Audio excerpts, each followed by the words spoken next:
Hey people, it's Niles talking. Now, this is part 2 of Black History Steve Biko, so let's continue from beyond. Sasso's founding Congress. Sasso's founding Congress was held at Turf Loop, Northern Transvaal, now Limpopo, in July 1969, and Steve was elected the first president with Petrus Machaka as deputy president.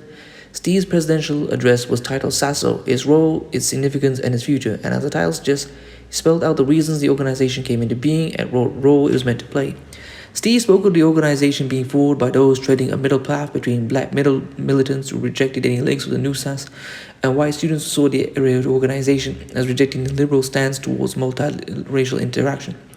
At this stage, Steve emphasized that SASO was not aiming to replace NUSAS as a national student organization and that they accepted the role of NUSAS in that capacity. But he also said what SASO objects to is a dichotomy between principle and practice so apparent among members of that organization, NUSAS. While very few would like to criticize NUSAS policy and principles as they appear on paper, one tends to get worried at all the hypocrisy practiced by members of that organization. This serves to make the non-white members feel unaccepted and insulted in many instances. Steve went on to talk about the fact that NUSAS was dominated by white students both in terms of numbers and leadership in a country where blacks were in the majority. In 1969, there were 27,000 white students at university, while black university enrollment totaled 3,000. Steve also feared there would be a swing to the right within NUSAS and that the influence of black students had been brought to bear on the organization. For these and other reasons, SASO would not become an affiliate of NUSAS. Indeed, NUSAS had been undergoing stormy conflicts from the beginning of apartheid. Its leaders were far more radical than the rank-and-file members, and in 1964, John T. Driver delivered a speech that reflected the schism, and there was a reaction that saw more moderate students begin to edge out the radicals. Ultimately, the BCM exerted a radicalizing influence on NUSAS and many later leaders drawing on the ideas of the black militants. Around this time, Biko began to have a romantic relationship with Ramphele, who was becoming increasingly conflicted as she was betrothed to Dick Mambane, whom she had met while in high school. With their two families already making wedding arrangements, Ramphele got married to Mambane in December 1969. Biko was devastated. Steve did not attend the NUSAS conference at the University of Cape Town, UCT, in 1969, as he was busy traveling to the black campuses trying to caucus support for SASO. But the black students who did attend embarked on a walkout. Neville Curtis, far more radical than previous white presidents, was elected president of NUSAS for the 1969-1970 terms. Together with Horst Kleinschmidt, Paula Enser, and others, he engaged in radical activities that eventually resulted in all of them being banned. Sheila Lapinski, Paul Pretorius, Clive Keegan, Chris Wood, and Philip Leroux were also banned. Steve began a relationship with Paula Ensur, who fully supported the creation of SASO. Writing about Biko and SASO years later, she said, the withdrawal of SASO and the transformation of NUSAS were outward manifestations of Biko's influence on white student politics. But his influence was felt in far more personal ways, especially by students based in Durban at the time, as I was. For a small group of white students, SASO represented the re-emergence of radical politics and needed to be actively supported. SASO attended the 1970 NUSAS conference in Eston, Natal, as an observer and as a delegate from SASO. Paul Pretorius proposed a motion that NUSAS recognize SASO as the body best able to represent the views and needs of black students in South Africa. The motions also recommended closer ties between SASO and NUSAS for maximum contact and cooperation, and confirmed that both organizations were committed to non-racialism even if they had different methods of achieving this state. The motion caused an uproar with the WITS and UCT delegations threatening to walk out of the Congress. While the president, Neville Curtis, tried to foster a compromise, the majority of the students rejected the proposition. At this point, Ensor embarked on a piece of anti-apartheid theater that stunned the Congress. She went across to Biko and sat in his lap, effectively announcing that she and Steve were involved in an illegal relationship under apartheid law. In his personal life, now, just to be clear, this does not actually mean that. I think, from what I'm reading, it may have just been a stunt to get attention and make a statement, effectively announcing that she and Steve were involved in a legal relationship under apartheid law. In his personal life, Biko had met Nontsikelelo Natsiki Mashalaba, a cousin of Vuyelwa, and they married in December 1970 in King William's Towns at the magistrate's court. They held a celebration at his mother's house. Their first child, a son, Nokosinafi, was born in 1971. I apologize to Steve Biko's remaining family and children. These names are not familiar to me if I'm not pronouncing them right. In July 1970, the first General Students' Council of Sasso, Barney Pityana, was elected president, and Steve was elected chair of Sasso Publications. Biko began to publish articles using the pseudonym Frank Talk under the heading I Write What I Like in the Sasso newsletters. In an August-September newsletter, he published a piece, Black Souls in White Skins. After painting a picture of a more or less homogeneous white community, he turns his attention to the black souls in white skins, that curious bunch of nonconformists who explain their participation in negative terms, that bunch of do-gooders that goes under all sorts of names, liberals, leftists, etc. Steve goes out to set out a history of liberal involvement in black politics, further honing his critics of South African liberalism. By now, the need to appease New South was dispensive, and the Sasso leaders voted to withdraw from New South, refusing to recognize the body as a national student body. Ramphele has described the years from 1969 to 1971 as the trial period marked by experimentation of community projects in and around Durban. The students embarked on a series of community upliftment projects, assisting squatters near the Phoenix settlement, north of Durban, operating a clinic outside Wentworth, South Durban, and launching literacy, health, and agricultural programs.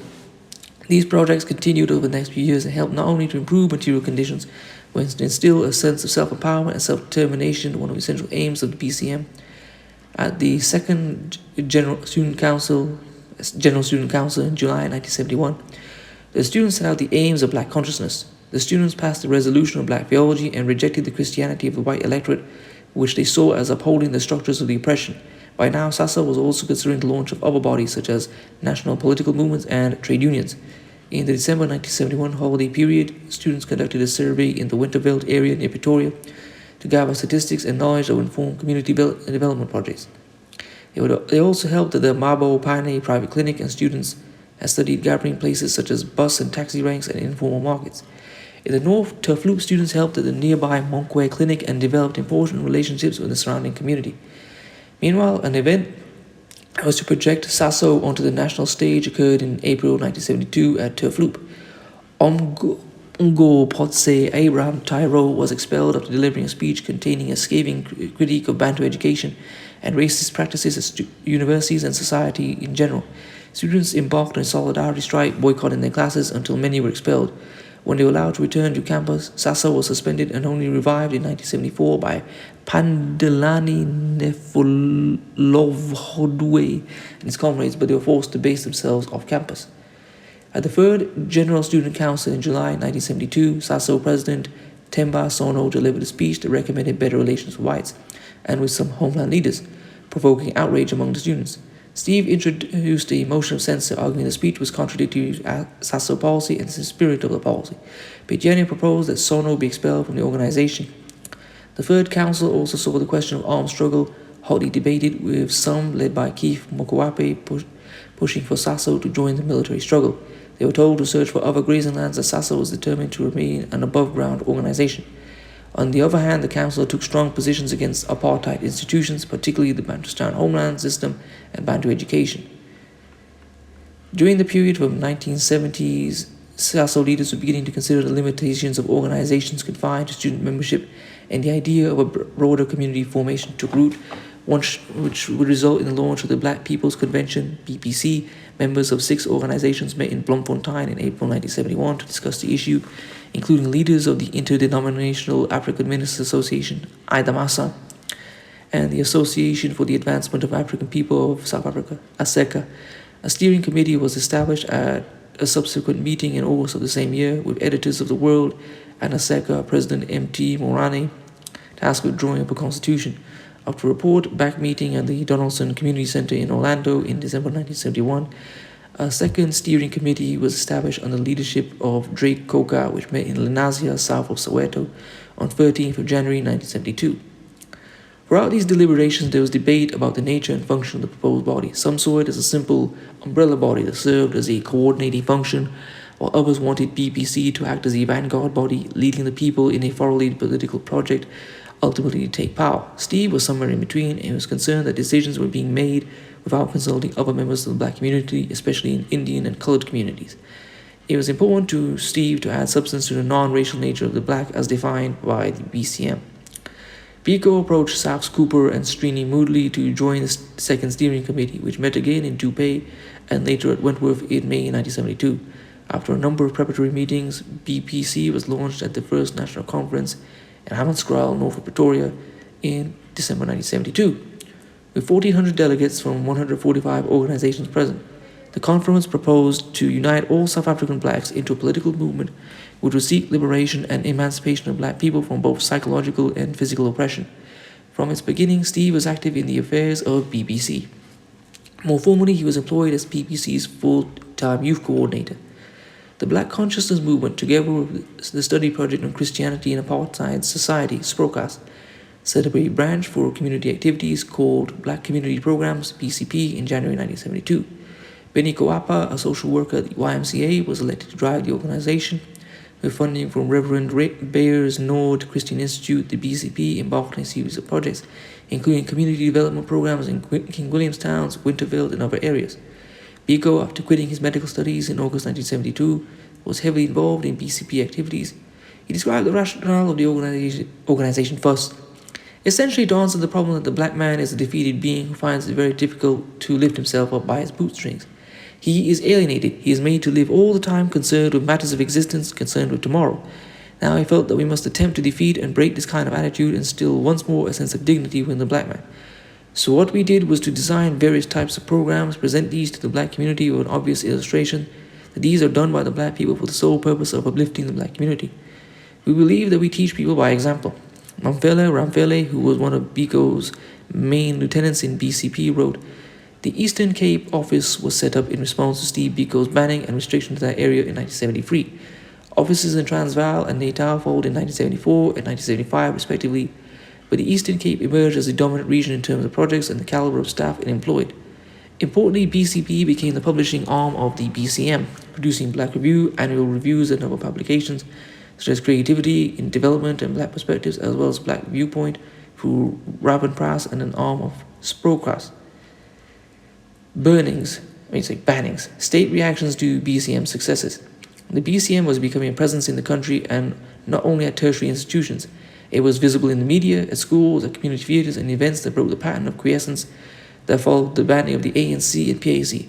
But the movement also began to suffer casualties, with Tiro perhaps the first of these when he was expelled from the Turf Loop University. Another setback came with the tragic death of Mafuli Shezi in December 1972, when he was pushed onto the path of an oncoming train after defending black women who were being abused by a railway official. Although not an official response to BC, the incident demonstrates the challenges BC activities faced in trying to achieve normal relations in an abnormal society. What Shezi did was simply to halt one of the countless incidences of everyday brutality that the black population had become accustomed to and which BC was trying to reverse. BC's plan for myriad sectorial affiliates, unions, women's organizations, school-based students, representative councils, organizations dealing with theology, arts and culture, among others, presented a growing threat to the state's determination to implement the Homeland Policy and ensure that blacks were not allowed to become anything more than temporary sojourners in the cities and white areas. In March 1973, the state cracked down, banning Drake Coca and Bokwe Mafuna, who were engaged in union projects. Biko and Pityana were banned in the same month, August 1973. Mosibudi Mangena was sentenced to 5 years in prison for allegedly recruiting 2 policemen to join the armed struggle. Tiro followed the way of Shezi when he was killed in January 1974 by a parcel bomb after he went into exile in Botswana, reflecting a new ruthlessness on the part of the security agencies. The leaders who replaced those banned in March 1973 were in turn banned in August of the same year. Those who replaced those leaders were themselves banned in October. Nevertheless, the BCM continued to exert a growing influence on the politics of the country. Some decisions brought further repression from the state. The Frelimo rallies precipitated another huge confrontation with the state and the BCM, more on this below. Growth, development, and outlawing of the broader BCM, which cannot be dealt with in detail in this article, can be read here. Suffice to say that Steve continued on the path that saw his involvement in the movement grow and develop in many directions. Well, I'm just going to stop it here. So this is the end of part 2 of Black History Steve Biko. We'll continue it again in part 3. Peace.